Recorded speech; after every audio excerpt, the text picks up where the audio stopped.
giroh ketika Perda dan Pergub Pelestarian Budaya Betawi ini sudah muncul 2015 dan 2016. 2015 itu Perda nomor 4 tentang pelestarian budaya Betawi, lalu Pergub muncul di 2016. Nah, ini mulai giroh. Namun peristiwa di 2017 pada saat itu girohnya itu giroh ke politik karena pilkada pada saat itu.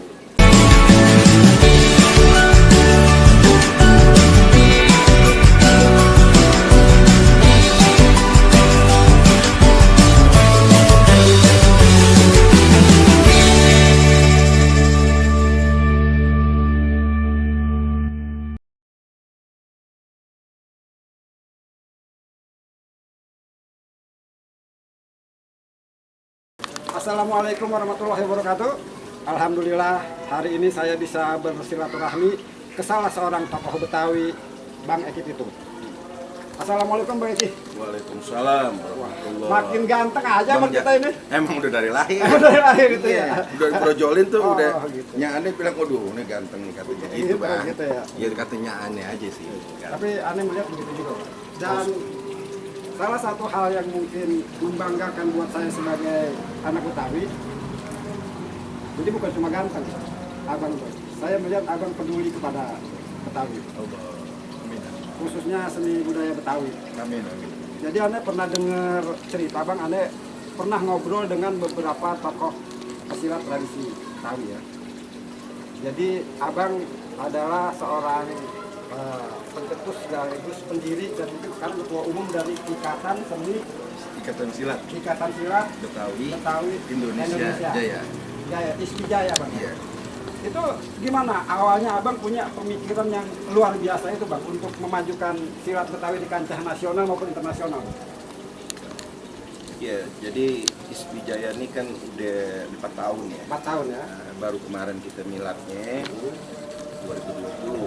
Nah, jadi kesini 2021 menjelang nanti Desember sih ya, ke tahun kelima.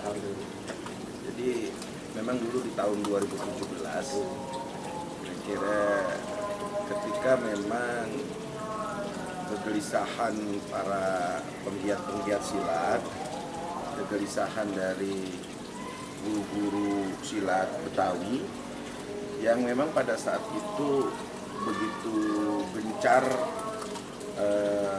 giroh ketika Perda dan Pergub Pelestarian Budaya Betawi ini sudah muncul 2015 dan 2016. 2015 itu Perda nomor 4 tentang pelestarian budaya Betawi, lalu Pergub muncul di 2016. Nah, ini mulai giroh.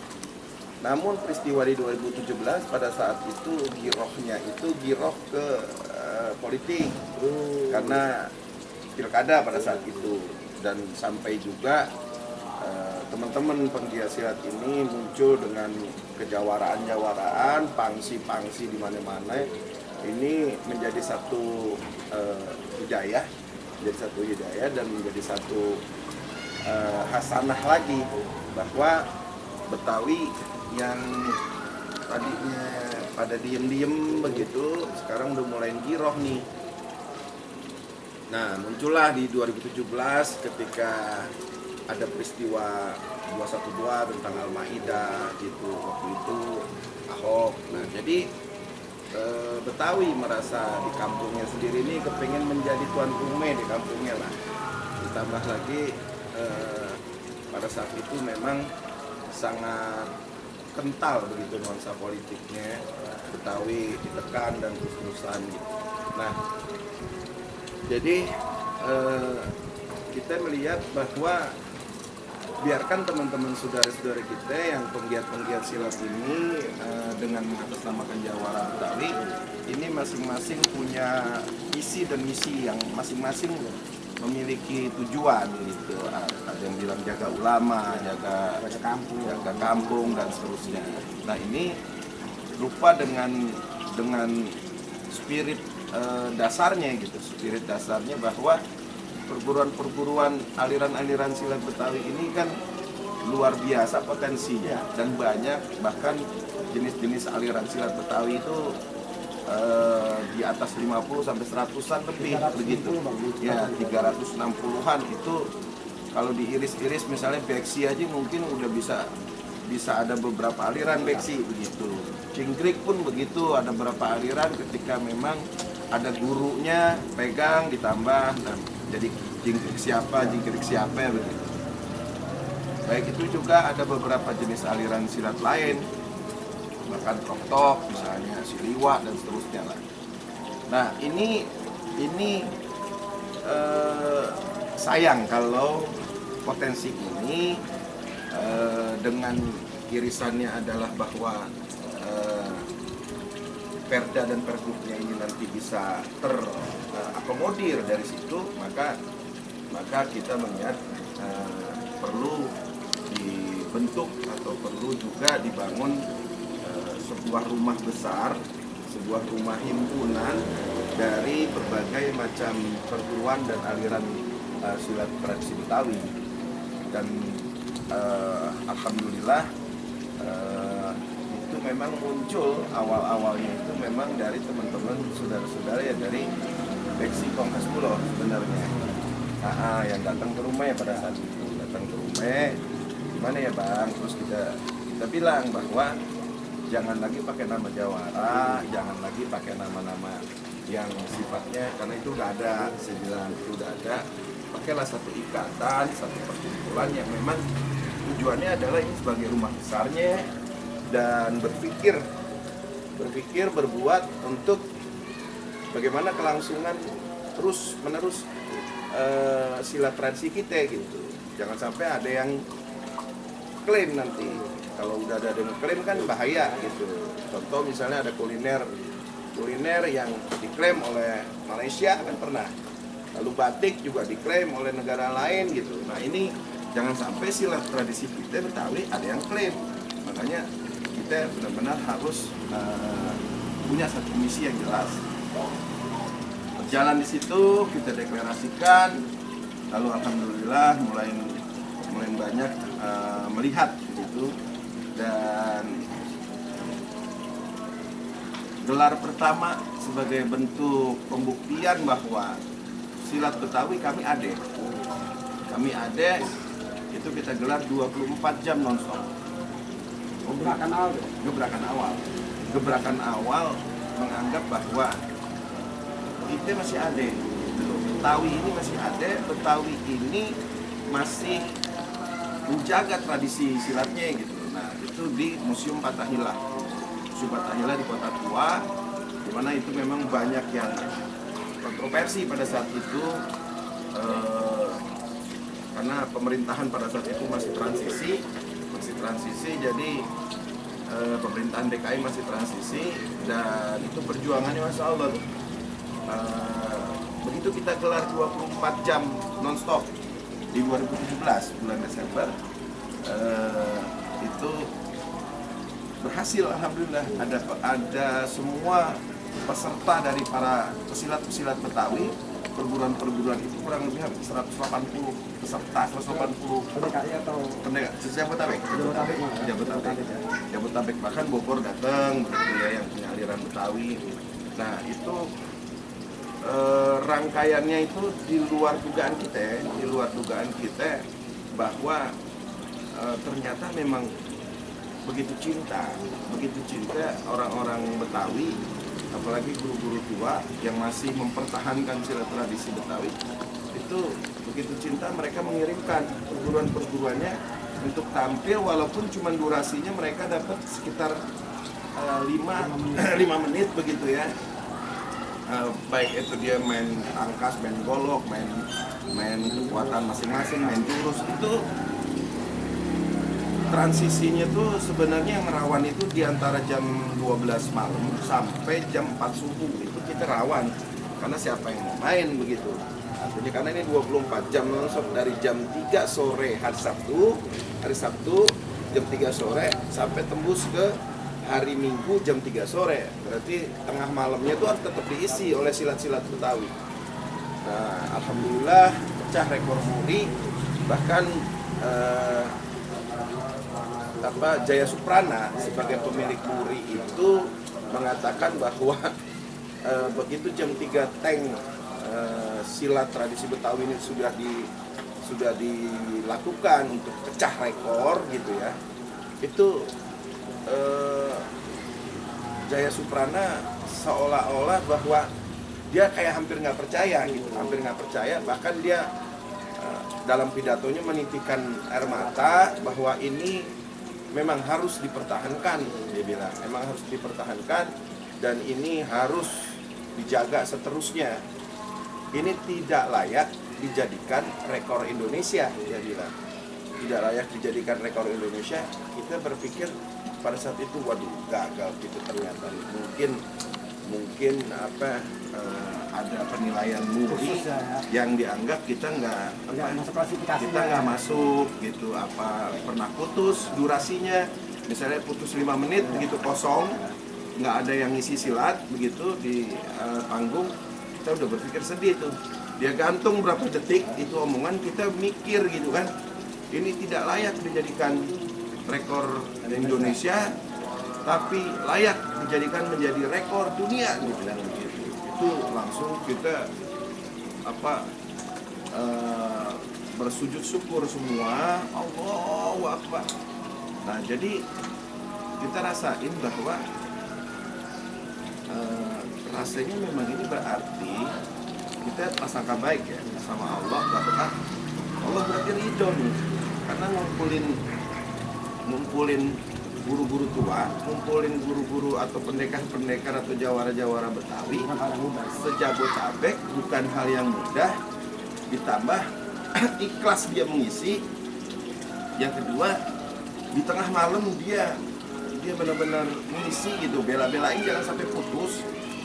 Kalau kata bubar jalan jam 3 pagi gitu ya, jam 3 malam ya selesai udah gitu. Artinya udahlah, ngapain kita begini-begini, bisa juga begitu.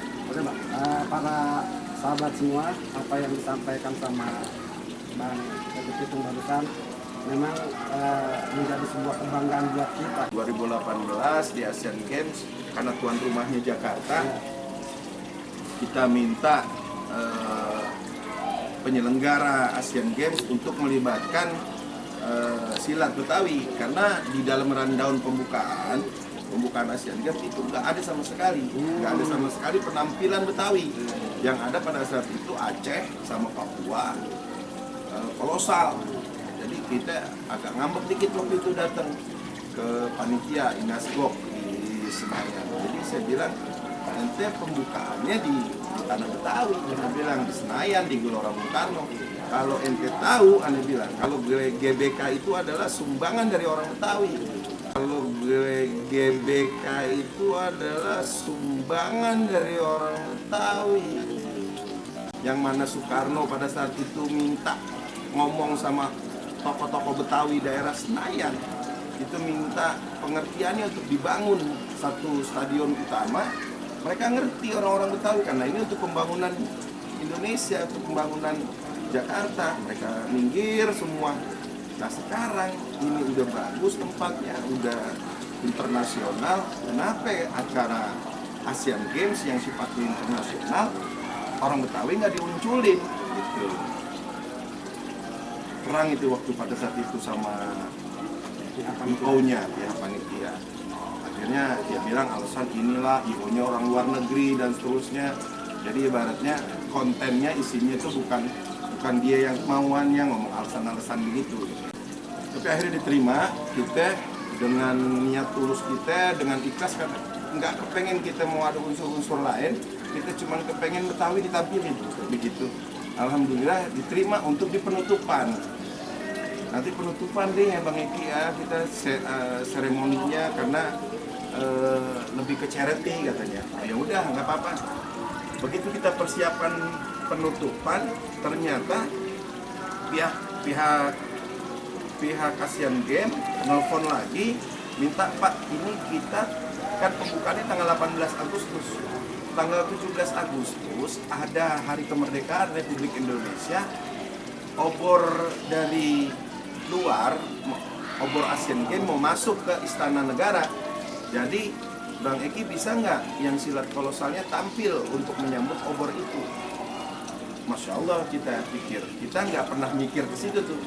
Jadi Allah kasih bonus, Mungkin ini saya bilang sama teman-teman perguruan, ada bilang kita sekarang untuk urusan budaya jangan melihat politik, saya bilang. Ini dalam sejarah dari zaman Soekarno presiden sampai hari ini, saya bilang silat Betawi belum pernah tampil di Istana Negara, di Istana Presiden. Dan ini pun di hari kemerdekaan. Jadi menurut saya ini hari sakral, saya bilang. Mudah-mudahan tujuan kita buat budaya, tujuan kita buat ngangkat harkat martabat Betawi, tampil di depan dubes-dubes, di depan para menteri, begitu kan. Ayo deh, bismillah. Satu lagi, saya kasih pemahaman lagi ke teman-teman perguruan, saya bilang, jangan-jangan yang ngundang, saya bilang, yang ngundang jangan ente yang lihat, saya bilang, yang kelihatan hari ini. Jangan-jangan leluhur-leluhur ente ini semua yang ngebawain, yang ngebawain silat kita masing-masing. Ada sabeni, ada beksi, ada kingkrik, ada trok-trok, ada macam-macam. Ini dulu dia pada berjuang merebut kemerdekaan. Sekarang udah merdeka, dia lihat anak cucunya, dia bilang. Dia pengen lihat di hari kemerdekaan anak cucunya main. Jangan-jangan mereka yang undang. Ini kan hari sakral, hari kemerdekaan. Ya udah, tuh oke, begini. Dan itu semua aneh transparan. Dikasihnya sama istana sekian, ini begini. Udah, semua dibuka. Jadi dibikin baju, isbi, apa semua macam-macam. Dengan apa yang abang lakukan dan abang upayakan, ya tentu juga kata support teman-teman ya, karena koridor merah ya, supaya mereka itu kan ada sudah dicatat dengan kita masuk secara sejarah bagi teman-teman yang paham, dan mudah-mudahan obrolan kita ini juga memberikan informasi ya, kepada teman-teman yang belum paham gitu, bagaimana Bang Eki selaku Camat Bamus Betawi, selaku ketua ISBI gitu kan, itu konsen untuk memajukan seni dan budaya Betawi, khususnya silat kan gitu. Apalagi berkaitan kita kan sudah punya payung hukum Bang, dan memang seperti abang bilang tadi, merubah paradigma berpikir itu kan membutuhkan waktu yang agak panjang ya. Panjang banget. Jadi nggak panjang banget. Jadi memang untuk maju bersama yang awal sekali, kalau menurut aneh mungkin kita bisa hilangkan unsur kecurigaan itu Bang. Prasangka baik. Jadi kita berprasangka baik, jangan berprasangka buruk kan. Jadi dengan berprasangka baik, insya Allah yang Bang Eki dicontohkan, maksudnya untuk penutupan oke, gue terima, ketika nggak ada, malah pembukaan dikasih dan di Istana Negara. Iya, kan? itu. Itu kan buah dari keikhlasan kita. Iya, kan. benar. Seharusnya ini juga kan menjadi catatan. Kita nggak kepikir ke situ. Iya, itu catatan buat teman-teman.